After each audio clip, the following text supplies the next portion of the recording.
విధ్వంసకరమైనటువంటి ఆలోచనతో పుట్టినటువంటి పార్టీ.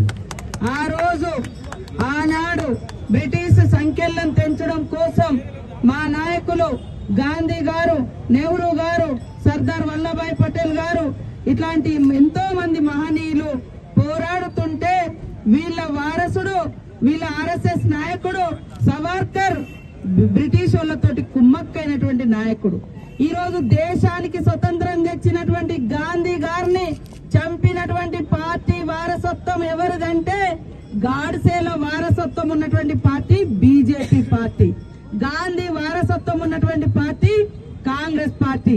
అందుకనే ఈ దేశము, ఈ రాష్ట్రం, ఈ ప్రజలు ఆలోచించాలి. ఎవరు ఈ దేశం కోసం జైళ్లలో మగ్గిండ్రు, ఎవరు ఈ దేశం కోసం త్యాగాలు చేసిరు, స్వేచ్ఛ కోసం పోరాటం చేసిరు, ఆ స్వేచ్ఛను అడ్డుకోవడం కోసం ఆనాడు బ్రిటిష్ వాళ్ళతోటి కలిసిపోయినటువంటి పార్టీ గాడ్సేల పార్టీ, గాంధీని చంపినటువంటి పార్టీ బీజేపీ పార్టీ. వాళ్ళ నాయకులు ఇవాళ తన్వీర్ సింగ్ ఎమ్మెల్యే, మాజీ ఎమ్మెల్యే, అదే విధంగా సంజయ్ సింగ్ గైక్వాడ్.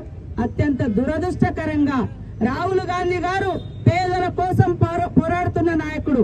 కులగణన, జనగణన జరగాలి, మనమెంతో మనకెంత వాటా కావాలి, అప్పుడే ఈ పేదరికం పోతుంది, సామాజిక న్యాయం జరుగుతుంది, రిజర్వేషన్ ఉండాలి, పేదలకందరికీ న్యాయం జరగాలని పార్లమెంట్ లో కొట్లాడుతున్నటువంటి నాయకుడి మీద కావాలని ఇవాళ వాళ్ళన్ని దుర్మార్గాలు చేస్తారు. వాళ్ళ గురించి మాట్లాడితే దేశం పరువు పోయిందని. అరే ఆర్ఎస్ఎస్ గురించి మాట్లాడితే ఆర్ఎస్ఎస్ అనేది ఒక సంస్థ, మీ బీజేపీ సంస్థ.